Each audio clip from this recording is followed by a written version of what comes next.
Hey everybody, Dave Hagan here. Today we're going to talk about It's My Money. That's today on the Financial Wellness Podcast.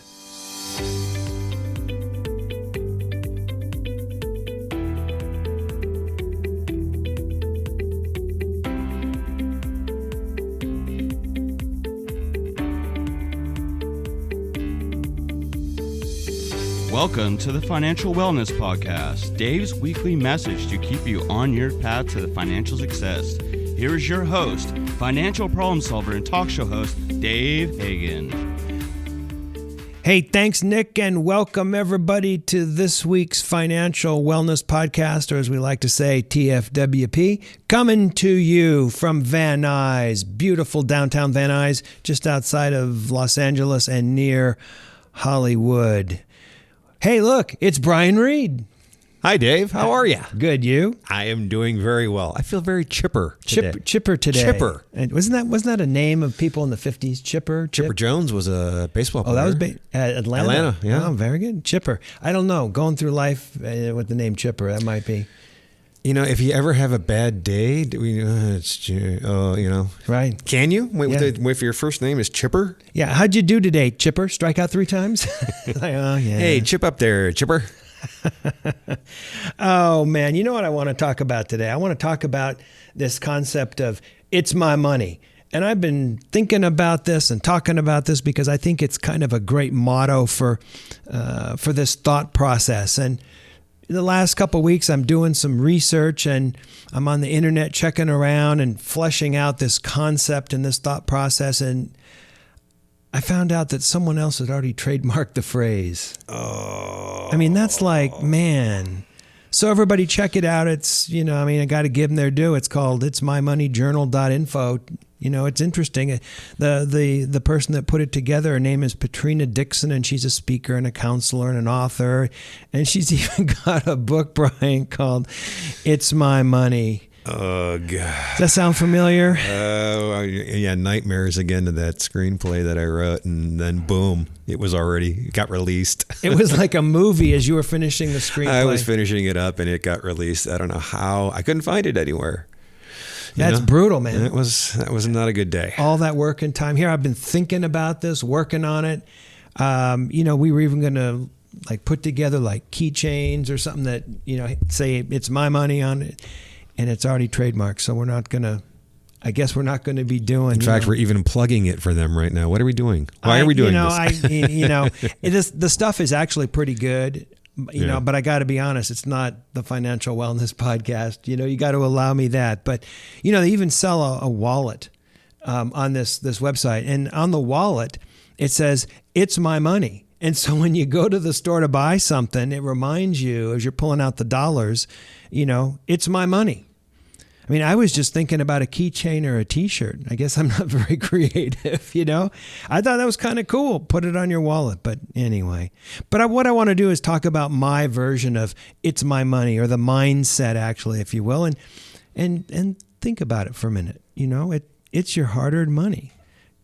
You either traded a number of hours in your life in exchange for that money, or you worked your business very hard and paid the business expenses, and now you got some money left over. Now it's your money. And hopefully you've already paid the taxes. If you make over something like $250,000, you might be paying as much as 50% between state and federal taxes. That sounds really fair, right? Oh, man, that's brutal. But that's the way it is in California. But you've paid your taxes, and now it's your money, and it's in your bank account, and it belongs to you. And as long as you don't have any debt or litigation, no one can take it away from you. It's your money. You can choose to spend it. You can choose to save it. You can put it to work for you. You can invest it. You can give it away. You can do whatever you want because it's your money. And yet the game now becomes how other people can separate you from your money. I mean, think about it. That's the role of business, to separate you in one way or another from your money. Now, it might be by selling you something or charging you commissions or rendering services. But really, that's the purpose of a business, is to separate you from your money. And so one of the key thought processes, it seems to me, is how can you keep your money? How can you keep it in your pocket? And that really is kind of the key, seems to me. And if you decide to part with some of it, are you doing it in a way that's beneficial to you? Are you doing it in a way that's thoughtful? And I think that's something to think about. Let's take, for example, a car. Say you buy a brand new car for $50,000. And of course, Brian and I are automatically thinking, well, that's about a Model 3, I can't help it. But that's an awful lot of money to give up. If you make $100 an hour, and a lot of people aren't bringing home $100 an hour, but that's like 500 hours of work. I mean, that's like 3 months of working without paying any other expenses. I don't know. Now, you're not going to borrow the money to buy the car, because here at the TFWP, we encourage people not to do that. And hopefully our listeners have already thought through and understand why it's really not a good idea.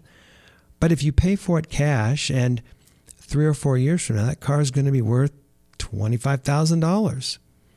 Was it really worth $5,000, $6,000, $7,000 a year in depreciation?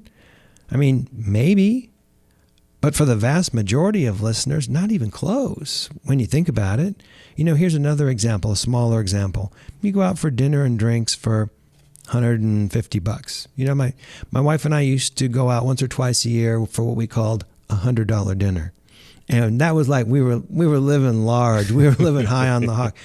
$100 dinner is like Coco's or something these days. It's crazy. So now we kind of think of it as the $150 dinner. But you go out and it's an hour and a half of your time if you're making $100 an hour. And I don't know, that's a long period of time to work just for a dinner. And I haven't even factored in taxes. And the next day it's gone. The dinner and drinks is gone. Your body's burned the calories and it's gone. What's left over is on its way to the treatment plant. Is it worth it? I'm not so sure. Maybe, but I'm not so sure of it. I remember a guy that I knew in 8th grade. Now this is an 8th grader, probably a 13, 14-year-old kid. And he was telling me one time, he was a very forward-thinking guy. And he was telling me, whenever I go to buy something, before I pay for it, I think, how will I feel about this purchase in a week? Now he was talking about, a candy bar or a soda or something like that. And this was before we were really thinking about the effects of all the sugar on your body. I mean, we were in 8th grade. We could burn that off. But he was really thinking about the long-term effects of his expenditures.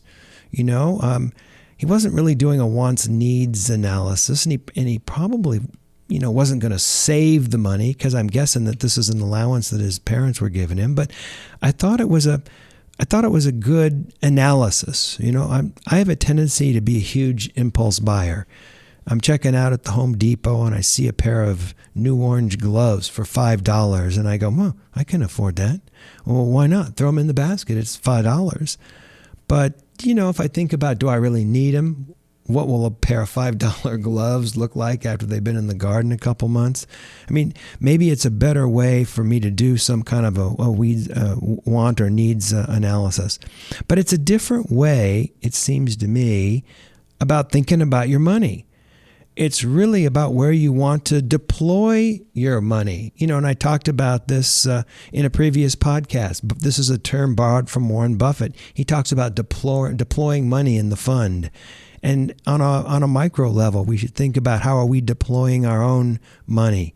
You can use it wisely, or you can blow it, because really it's your money. It's my money. And maybe it's enjoyable to blow it. And who knows, maybe that's fine. It's up to you. What's your choice? Do you want to blow some money? You want to hang on to some money? You want to spend it wisely? Or do you want a lot of pair of orange gloves, hanging around the house? One more kind of side comment, and that's if you have debt, it's really not your money. It's money that belongs to somebody else, and that should be taken care of and allocated before you start thinking about the money in the bank being your money, right? But that's why we're so adverse to debt here on the Financial Wellness Podcast. Now, down the line, when you've built up savings and the money's working for you, you can really choose to go into any store and buy almost anything you want.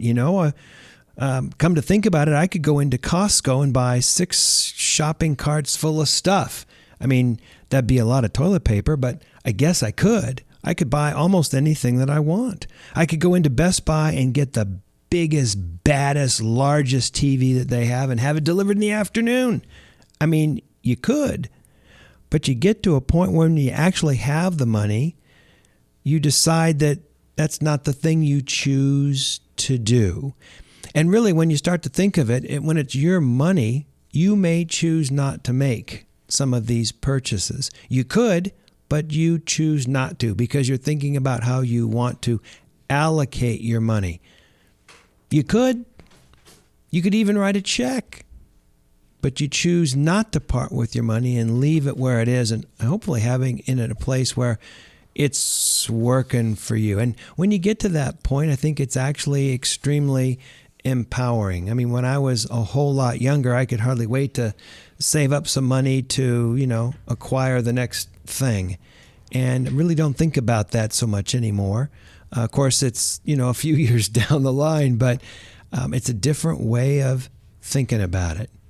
And I think that we need to be vigilant, maybe even militant sometimes about this concept.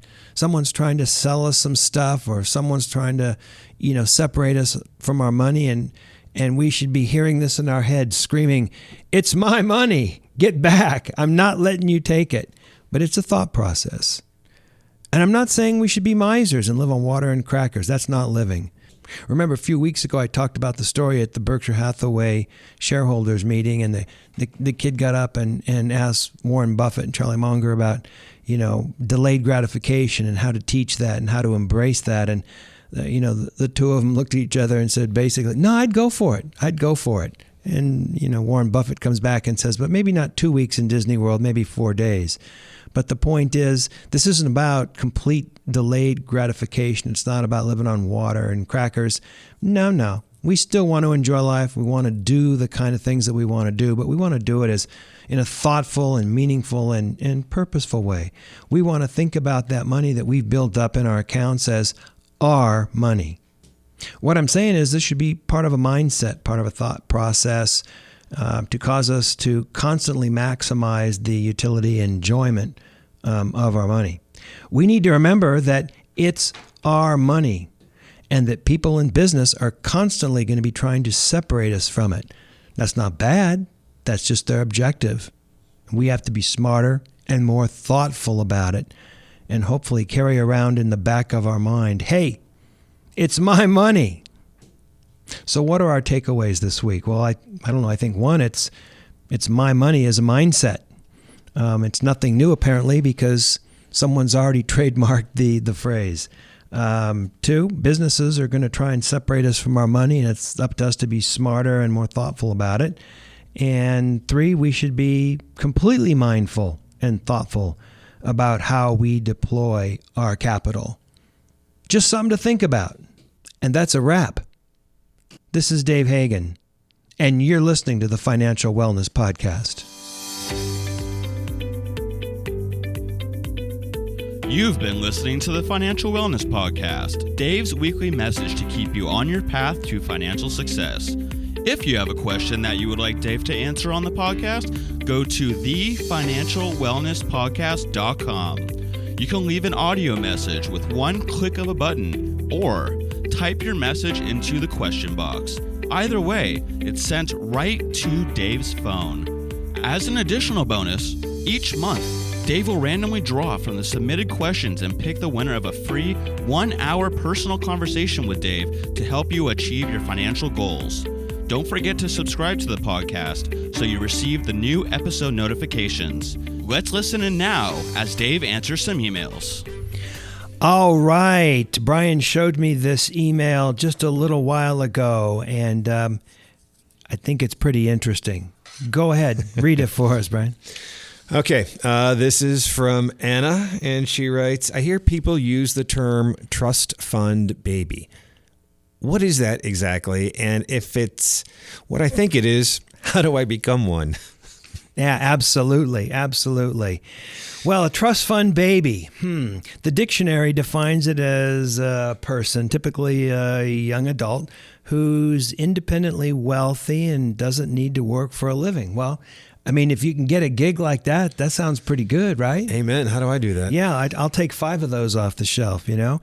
I mean, it goes like this. Typically, a parent puts a large sum of money into a trust fund to be administered and invested by a third party, like an uncle or many times a bank. The beneficiary of the trust is the child. Now, the trustee who operates this thing day to day typically has the discretion to distribute money, usually income, off the funds until the beneficiary reaches a certain age. And then at that certain age, maybe the beneficiary will get the interest on a mandatory basis. In other words, they're entitled to the full amount. Maybe sometimes they can even dip into the principal. Or sometimes, if the parents don't think that they'd be responsible with money, they just get discretionary interest distributions. Who knows? It can be done almost any way possible. And if the trust is done correctly, creditors of the beneficiary can even reach into the fund to get money. So it's a pretty guaranteed way of taking care of kids on a long-term basis. And that sounds really good. But the stereotype of a trust fund baby is that they're typically spoiled adult or young adult children. And the cliche is someone with a trust fund is a person who's self-entitled and lazy. Sound familiar? Know anyone like that? Only what I really see on, TV. You hear about them where they're characters in a storyline of, a trust fund baby gets murdered or something like that. Yeah. I mean, people without something to do usually find a way to get into trouble or something. Not always, but I mean, sometimes. But we see a lot of this in the media, it seems to me. But even though we hear about it a lot in the media, there really actually aren't a lot of trust fund babies in the United States. One study done by the Survey of Consumer Finances reported that less than 2% of all Americans had inherited money through a trust as of 2010. But I guess it's the anomaly that kind of sticks out. It's the anomaly that we always hear about through the media. Let's take an example. If a married couple has 2 kids, say, and they have some money, they can put $11.4 million under current tax law into an account for each child. And they each can put in $11.4 million if it's community property money. So that if they do this at a child's birth and the trustee gets a 7% rate of return, which is, not incredibly difficult to do, well, that money is going to compound and there's going to be $50 million in the bank when that child turns age 20. Guess they won't need a student loan, huh? No student loans with that. No. Could you imagine that? 20 years old, $50 million in the bank because your parents had some money, when you were born.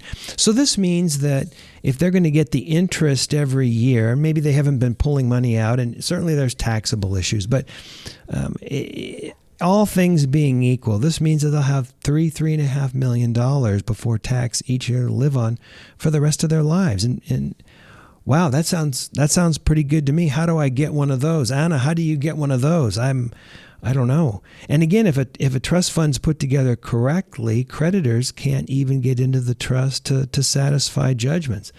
I mean, that's a nice gig, huh?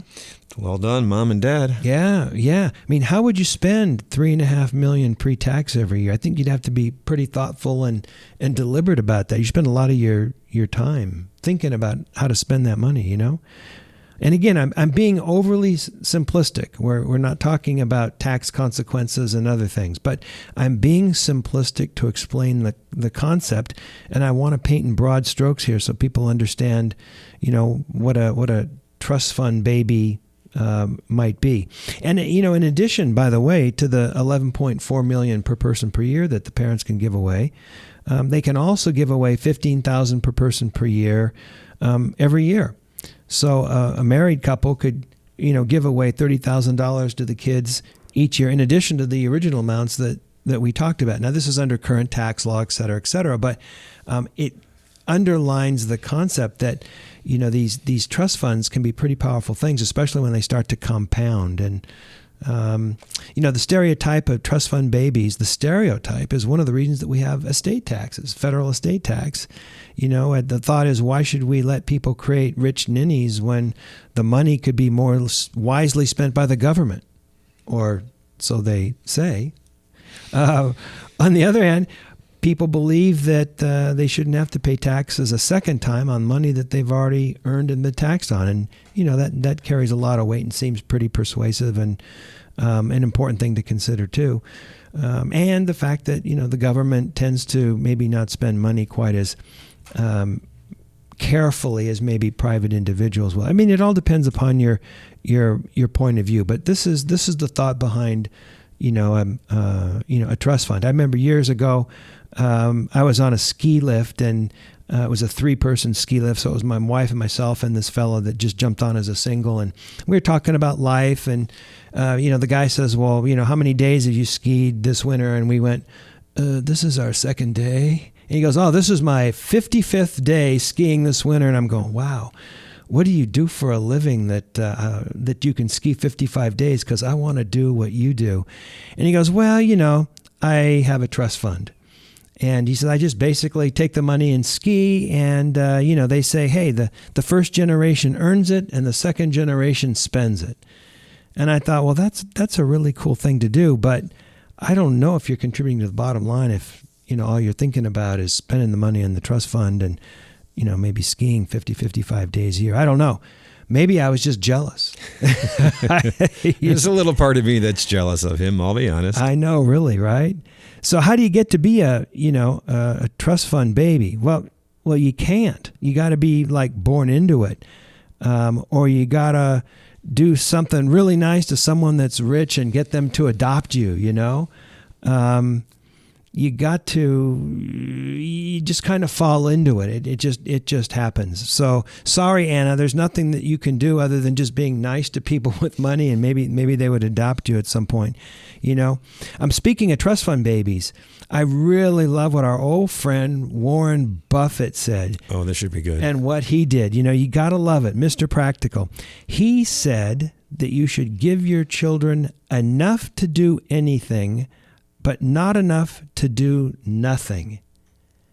And I like that. I like that idea. In fact, according to Business Insider, he gave his son Peter Buffett $1 billion. $1 billion for nonprofit work and $90,000 in stock for personal use when he turned 19.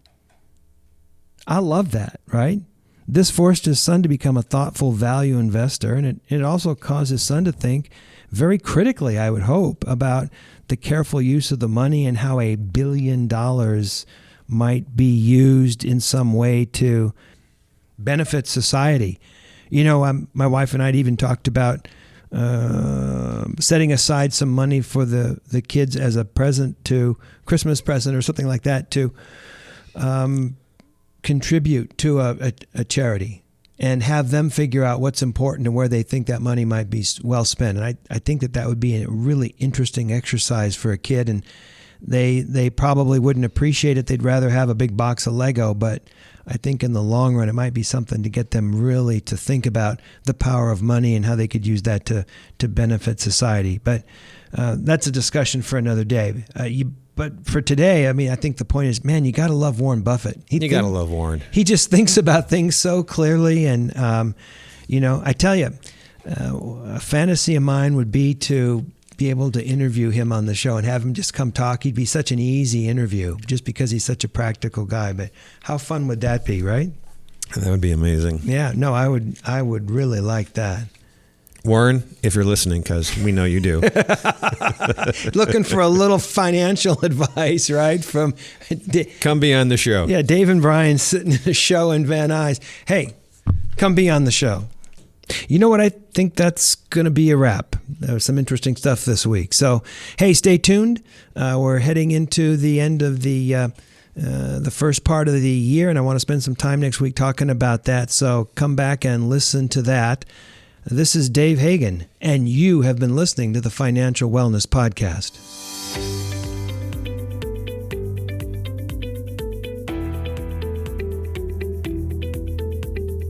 You've been listening to the Financial Wellness Podcast, Dave's weekly message to keep you on your path to financial success. If you have a question that you would like Dave to answer on the podcast, go to thefinancialwellnesspodcast.com. You can leave an audio message with one click of a button, or type your message into the question box. Either way, it's sent right to Dave's phone. Remember, Dave will randomly draw from the submitted questions and pick the winner of a free 1-hour personal conversation with Dave to help you achieve your financial goals. Don't forget to subscribe to the podcast so you receive the new episode notifications, or share the podcast via the app with your family and friends. This is your announcer, Nick Appel, wishing you every financial success.